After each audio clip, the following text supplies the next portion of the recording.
Hello everyone, I welcome you all to today's video's lecture on the topic of QADT and myself Mrs. G. Marishwari, working as an assistant professor in the Department of Information Technology, Ramco Institute of Technology, Rajapalayam.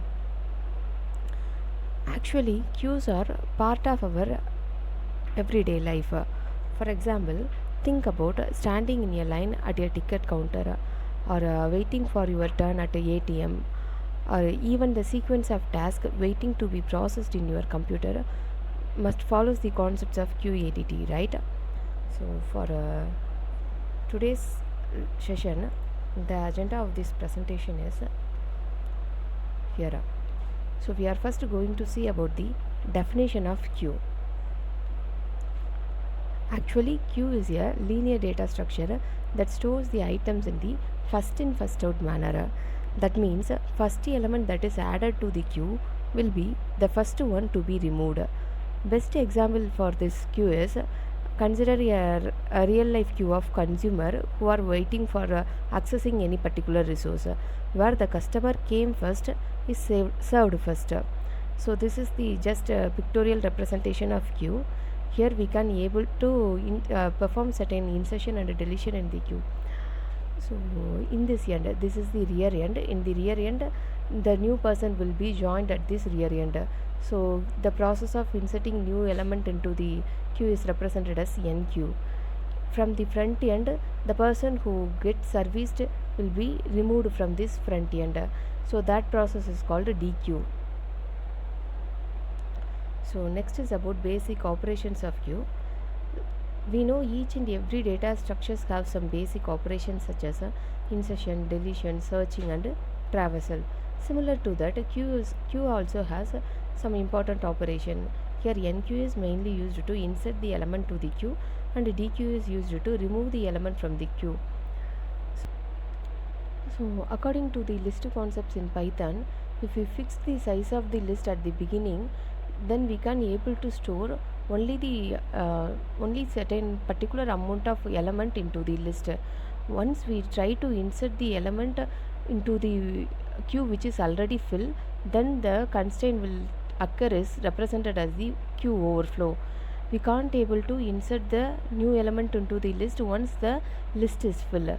If we try to insert an element to the filled queue, then queue overflow will occur. Similarly, if we are trying to remove an item from the queue but the queue doesn't hold any item in the sense, thus constraint is represented as the queue underflow. That is, if we try to remove the element from the empty queue, then that constraint is represented as the queue underflow. As we already seen in the previous slide, the insertion, that is NQ operation, is takes place in the rear end and DQ operation is takes place in the front end. I think it's clear. Next is about the implementation. There are various ways to implement a queue in Python. Here we are some of the basic way to implement the queue is we can able to implement the queue ADT as a normal list using the Pythons. We can also able to implement the queue ADTs using linked list. We can also able to implement the queue ADT. Next is about implementation of queue ADT as a list. So list is a Python's built-in data structures that can be used to create a queue. Here instead of using NQ and DQ, we are just going to use the append and the pop function. These two are the inbuilt functions in Python. Here the first step is to create the queue. For this we are going to create a class for queue. In this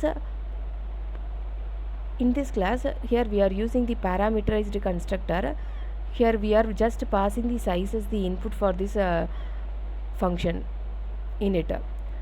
And again this function is consists of two important data members, one is size and queue. Here we are going to just create an empty list as a queue. Here the name of the empty list is queue. Next, for insertion, we are going to define a function named as NQ. The function takes an item as input to insert the element at the rear end.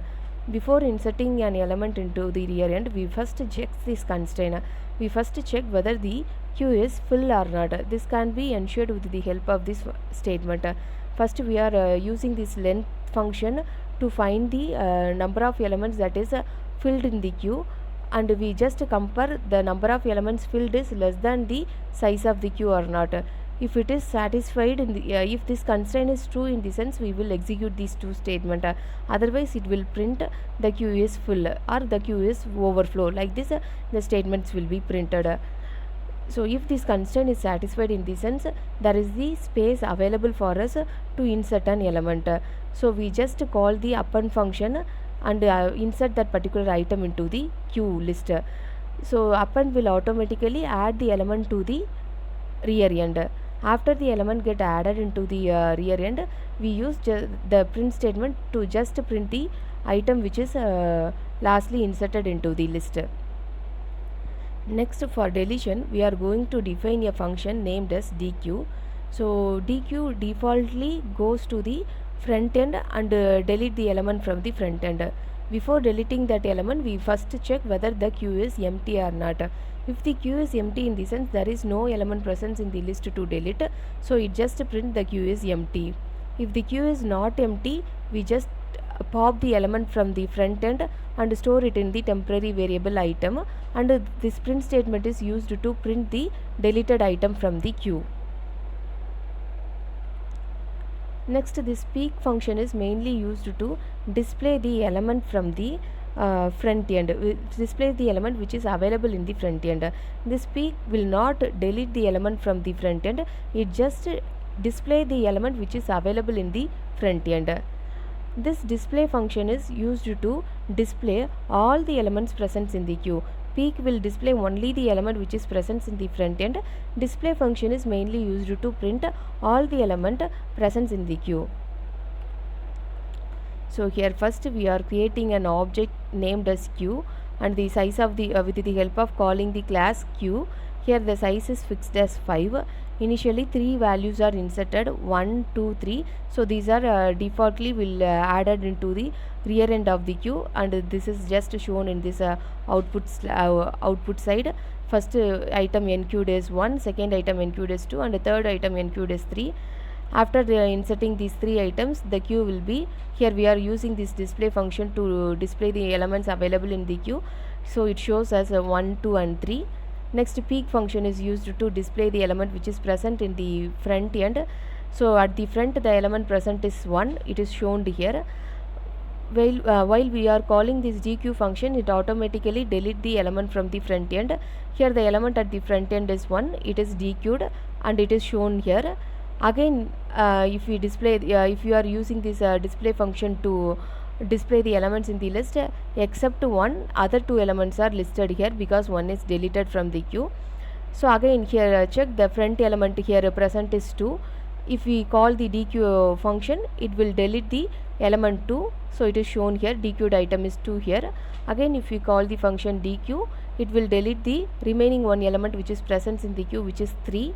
Again if we call the dq function, it just display the queue is empty because there is no element present in the queue now. We just deleted all the 3 elements.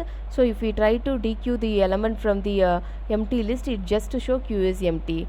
And also if we try to display the empty list in the sense, at that time also it shows the queue is empty.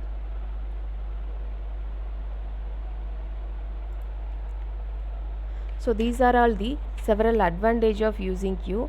Actually, queue efficiently manage large amount of data and also allow easy insertion and the deletion operation. It is particularly useful when a service is accessed by multiple customers, and it also offer faster inter-process communications and also serve as foundation for implementing many other data structures. Some of the drawbacks of queue data structures are, here the size is fixed. In array based queue implementation, the sizes need to be initially defined. So that is one of the drawback. And here we are not able to directly access all the elements. To access an element, we it is not possible to directly access all the element. To access any particular element, we are in need to uh, process the traversal method. And also here also there may be certain memory wastages will happen.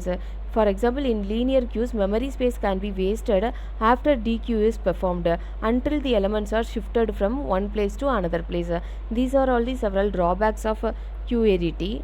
Some of the important applications of QADTs are: in an ATM counter, customers are served in the order they arrived.